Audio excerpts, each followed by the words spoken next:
As part of my doctorate, I was hired as a lab assistant working with pediatric treatment. We were working on a paper measuring the exposure effect of a potential contaminant, while my colleagues were working on the measured effects on adults.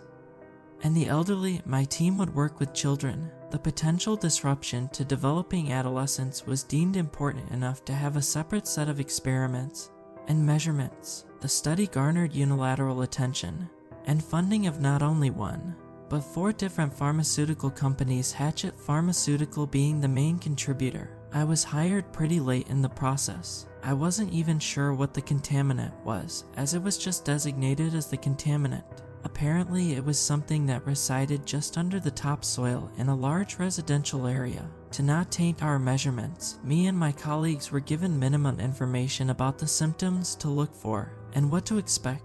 Instead, we were provided a set of experiments and willing participants. It was all fast and haphazard. Most of us started on a Monday, and Tuesday the following week was the day of our first experiment. Little time to prepare, get settled, or even understand. Still, this could be big enough to launch a career. The experiment, described as the Cognition and Ocular Development Assessment, CODA, was to be performed with full consent and supervision of the parental guardians. All children were between 6 to 10 years old, and none of them had any observed deformities or illnesses. We were given limited access to certain medical records to make sure our study didn't have the potential to cause any harm.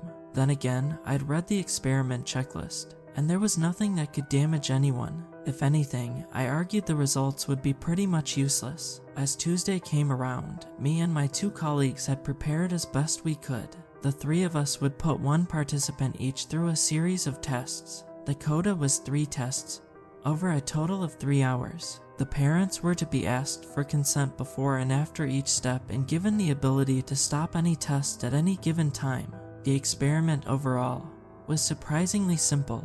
It was supposed to be a measurement of cognitive and emotional development, mostly tested through facial and spatial recognition. The day of the experiment, I first met Logan, an 8-year-old kid sporting a baseball cap and a brand new Pokemon t-shirt. His mom was a bit anxious, but from what I'd been told, she'd been generously compensated. As I met them in the parking lot and led them inside, I promised her we'd go through the specifics. "Don't worry," I said. "We're mostly gonna look at pictures. Doesn't sound too bad, does it?" He shook his head, but I'd yet to see him smile.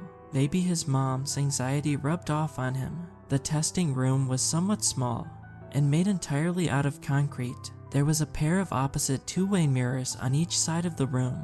The walls were painted this sickly mint green, a color so neutral it hurt to look at. The first test was all about emotional intelligence. In sets of 6 pictures each, I was to show Logan various expressions and ask him which mostly correlated to an emotion. If they answered objectively wrong according to a chart, we were supposed to ask them to explain their choice. Simple enough. I'd done something similar before, but this is where I first realized that Logan wasn't some ordinary kid. As I laid out the first image set, I asked him to identify the happiest face. Clearly, it was card number 3, and Logan answered as such without hesitation. In the second image set, he was asked which one was the saddest. He again picked number 3. He answered correctly again. In the third picture, the 6 pictures were a wild mix. Some sad, some happy. One guy was sleeping in the corner. "Which one is the angriest?" I asked. There was a correct answer, number 4, a woman furrowing her brow and exposing her teeth. Yet Logan looked at them all for a long time. "Number 6, he said finally, pointing at the sleeping man. "How come?" I asked. "Following protocol. It's complicated. They almost killed his mom." The kid seemed almost distant, staring at the picture. "What the hell?" He answered the rest of the questions flawlessly, but that answer stuck with me. Such a strange reaction. Not only did he answer wrong to an obvious question, but it was also such an odd explanation. Logan himself seemed to have trouble finding the right word for it. The second test was similar, but there were new cards. In sets of 3, Logan was supposed to explain each emotion presented by the people in the pictures. Happy, sad, angry, scared. It was similar to the first test, but much more detailed. For every image, there would be a description and a short explanation given by the participant. We pressed forward. First 3 cards, no problem. Happy, happy, sad, easy explanations. Second set of cards, same result. Surprised, sad, sad. But when the third image set came along, I didn't know what to say. 3 people, all completely neutral. Not a single emotion on their face. They looked almost computer generated. Logan didn't skip a beat though. She's scared, he said. She doesn't know why she's doing this. And what about this one? He's hungry. He just doesn't show it. Hungry? Is that the emotion? Yeah, he's really hungry. Dangerous. And the third one. Logan took a long, hard look. After a few seconds, he looked up at me, almost like he forgot about the picture for a while. Okay. I think he's abstain. Abstain? Yeah, abstain. What do you mean? That's what he is. I don't know a better word for it. So why is he abstain? He saw something he shouldn't have. We continued with several more image sets, and Logan gave mostly ordinary answers, but every now and then he'd throw in something absurd sounding. Abstain was the first. But there was also adder, gald, and srit. The descriptions were outlandish and frankly nonsensical. Adder, he stared too long into the light. Gald, he didn't go swimming, but his feet are still wet. Srit, he fell between the cracks. By the time I was about to start the third experiment, I had a few moments alone with Logan's mom. Still anxious, she held her arms close to herself and didn't meet my eyes. We'll be done in a bit, I said. He's doing great. He's such an imaginative child. You know, she nodded. He makes up things all the time. You should see his drawings. Does he have any trouble at school? No, not really, she smiled. Well, mostly not. Some of the other kids can get a bit creeped out when he starts making things up. I checked the clock. It was time to start the final experiment. All kids have a quirk or two, I smiled back.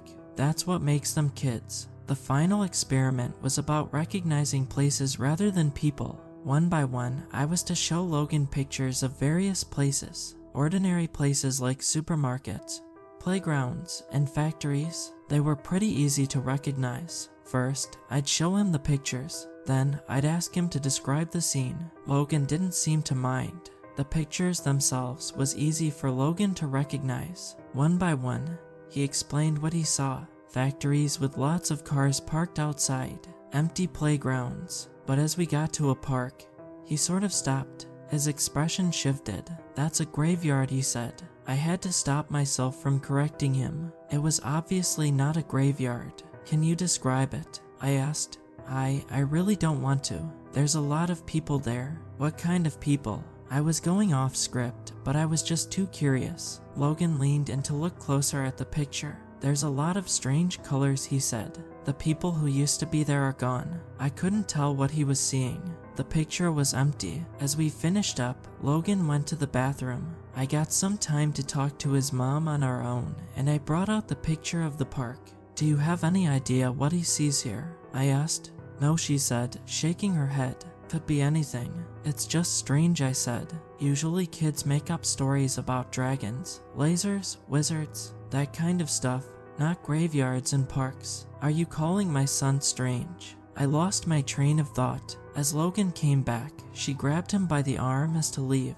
Before they did, I caught up to them. I had to try something. Logan, I said, just a moment. They stopped, and his mom gave me a tired look. I was thinking about buying this house, I said, bringing up a photo of a place I'd been checking out a few times. What do you think? He just stared at me as if he didn't understand. He took off his baseball cap and scratched his ear. Looks dirty, he said. A lot of row. Right there in the... Come on, Logan. His mother tugged his arm, and he was almost dragged down the hall. Turning back to me one last time, he yelled back. He looked up, and then...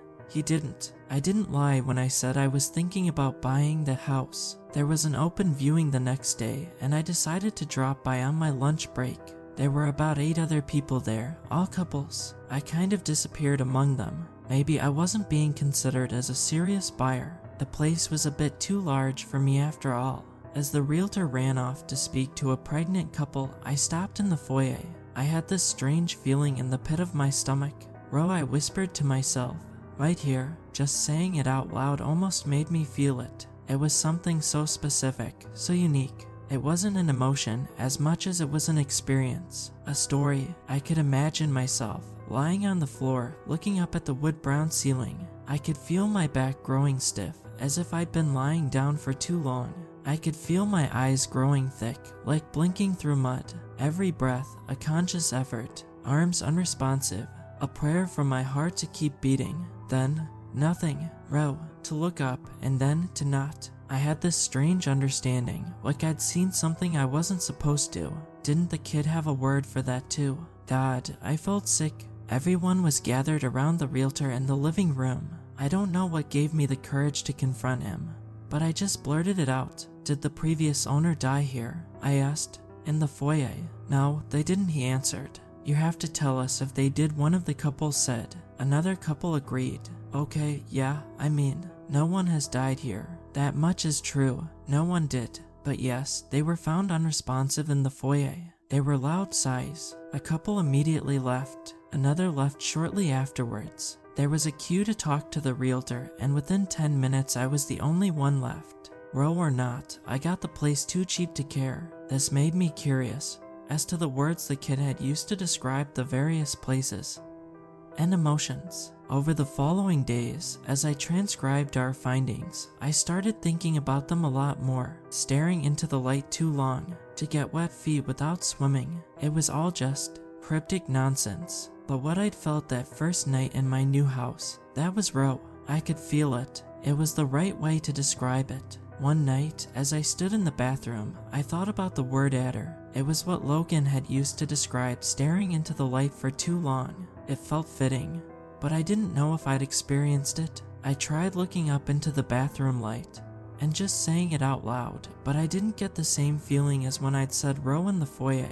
This wasn't it. This wasn't adder. I sort of gave up on it after a while, but as I was watching TV, the thought came creeping back to me. There was a news segment about a patient with severe brain damage, a woman who couldn't breathe on her own or speak. She was aware, in a sense, but completely imprisoned in her body. The segment focused on how her family was caring for her, but I just leaned in closer and looked at her. At her, I whispered to myself, that's it. And it was. No question about it. She was at her from staring into the light too long. I could feel it, understand it. Over the next couple of days, I started chasing Gald. The word meant someone whose feet was wet, despite not swimming. It took me a while to get this one, but I finally found it in a newspaper article online. I felt Gald from reading about a man who had died from an overdose down at the beach. His body had apparently choked itself, causing him to sweat to death, as he was homeless and living close to the beach. He'd been found by a couple of teenagers building a sandcastle, but that feeling of drowning on dry land next to the ocean, that was Gald. With the right word, I could feel it. I could empathize. In my mind, I could be there with him. But the final word I'd noted, Srit, that was a difficult one. Over several days, I looked all over the internet. I searched forums, read obscure articles ranging back to the 90s. But I just couldn't shoot blindly into the web and hope for the best. I had to find out more, get something substantial. That thought made me take a step back. What about the photos? The photos we had shown Logan in the first place. Who were the people in the photos? I checked the inventory list for the experiment. Most of the cards were just mentioned as a number and an emotion, but I noticed that some of the faces were repeated with the same actors. All the cards which Logan had gotten right were repeated at least once, but the weird ones, those were unique faces. The lighting was different. They didn't show any peculiar emotions. They were just strange people, a bit off. I took a few photos with my phone and tried to do an image search. I couldn't get a single hit. These pictures simply weren't available anywhere online. The ordinary emotions displayed could be found on various stock image sites, but not the strange ones that Logan pointed out. Finally, after a few hours and dozens of pages clicked through, I did find a picture that looked like one of the models, but in a completely different setting, and this was freaking weird. The picture I found online was from a social media profile. The profile, in turn, portrayed the user page of the very same homeless man that had drowned in his own sweat from an overdose, the same one I'd read an article of. But the article was written just a few days prior, and the picture must have been taken at least weeks ago. Listen, I don't know if you can get this. What Logan did was to perfectly describe, using one of his made-up words, was exactly what was about to happen to that man. The man who galled, who overdosed on the beach. I mulled the whole thing over in my head countless times, and finally I just gave up. I had to talk to Logan again. I did the creepiest thing I've ever done. I tracked the kid down at his school. The following day, as he was about to get on the bus back home, I waved at him from across the parking lot. He was surprised to see me and couldn't place me at first. Then I could see him recognize me, like something lit up in his mind. "Hey," he called out. "Science man." "Hey Logan." I called back. "How's it been?" "Good," he said. "You're not here for more tests, are you?" He stopped a few feet ahead of me. "Actually, I'm just here to ask you about that language of yours. Those strange words you use. How do you come up with them?" "That's easy," he said. "Once you start talking it, you kinda don't stop. After a while, you just feel them, you know? So where did you learn it?" I asked. "Anywhere special?" "I think I always knew," he shrugged. "Like, it's weird, like listening, but not to a sound, but like a color. It's just sort of there, inside, so you can always see it. Because sometimes you said people in pictures were just happy or sad, ordinary things. Well, sometimes those things are easier to see. You said I should answer fast, not, accurately, so you can see it now." I chuckled. "Anywhere? Here, with me?" "Sure," he smiled. "Just be still for a bit." Logan looked at me for a while. As I met his eyes, I could feel something. There was that feeling again, Upsten, to see something I shouldn't have. Right there, in that kid's eyes. He knew something. Strangely enough, it wasn't him that broke the silence. It was me. "Athoes," I said. I didn't know why I said it, but it took Logan by surprise. "The one who shouts until they listen," he said. "That's what it means, right?" "I think that's me." "I don't know," I said.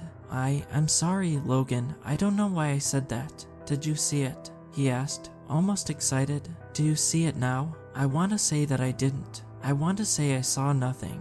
But that'd be a lie. A million little words crept into my mind, and as I stared into that kid's eyes, I saw something I shouldn't have. Now, it was all becoming clearer. The more words I knew, the better I understood. The word I'd looked for, Srit, was a lot more complex than Logan had made it out to be with human words. It was contextual. The man had died in an earthquake. He fell between the cracks. No, he hadn't. He was going to. It was describing events destined to unfold, but it was also describing something that had happened. Was it both? Neither. I see it, I admitted. Right there, I could feel the parking lot falling away in insignificance. With a single unspoken word, we could tell each other infinite things. These mundane expressions were just the tip of the iceberg, a dumbed-down shadow of what was truly being said. The words told us of things that were, things that could be, and things that currently was. And in that moment of silence, of understanding, I heard the vibrant colors so clearly I could almost see them. They were piercing into my mind, forcing themselves into my understanding, screaming to me that once you understand something, you can't unlearn it. I forgot to breathe, as to not accidentally say something I shouldn't. "You weren't talking about the picture I held up in the test. You were looking at me," I said with nothing but a shallow breath. "Upsten, I'm Upsten." He didn't even look at the picture. He didn't have to answer. I knew it was true. It was written into the word itself, that my realization would come. Then, as possibilities came rushing towards me, I could feel an enormous weight come down on me. My mind couldn't take it. My body was shutting down as I fell to my knees, screaming until my neck felt raw. The world started to fade as my heartbeat swallowed my hearing. I have a hard time describing what happened next. When I closed my eyes, I'd see millions of possibilities, mostly pain, suffering, and terror. My own thoughts and emotions multiplied like a torch in a hall of mirrors. I'd see myself waking up in my bed only to get murdered by 1,000 different weapons. I'd see myself drowning in my bathtub, breaking my neck, falling down the stairs. Death, so much death. And then in the blink of an eye, I'd be in the back of an ambulance, feeling the residual effect of a defibrillator on my chest. As I blinked, the ambulance burst into flames. The driver crashed into a tree, someone carving their initials into my chest with a scalpel. None of it was real, but I couldn't tell anymore. Different worlds, with nothing but a well-placed syllable. All the while, I was just spitting out seemingly random words. My eyes lost focus, and as I lost grip of reality, my body shut itself down in self-defense. Thank God. This was back in January of 2019. Logan was born with this language already stored in the back of his mind, some kind of residual effect from his contamination. But for people like you and me, we can't take it all at once. So over the years, with intense therapy to back me up, I've settled on trying to learn one single word. I'm going to find out as much as I can about just what it means to be abstain, the word describing me. There was so much to that one word that you could fill a lifetime with it. In a way, maybe that was the point. A God language meant to fit all of our very beings into simple expressions, like compressing a folder into a zip file. But that's just the thing, to learn what it really means to be abstain. To be my word, I can't really do anything else but to live and see what happens. Not unless I want to go back to where my mind wandered off to. Still, sometimes I can feel something creeping back into my mind. Little tingles, syllables, and sounds, reminding me of all the knowledge I still have stored away somewhere in my inner madness. Little words with galactic proportions. It is so easy to slip back into that mind, just inches away from the edge of what my physical brain can hold. I sometimes wonder what all your words are. I sometimes wonder what they mean. I'll really try not to think about it.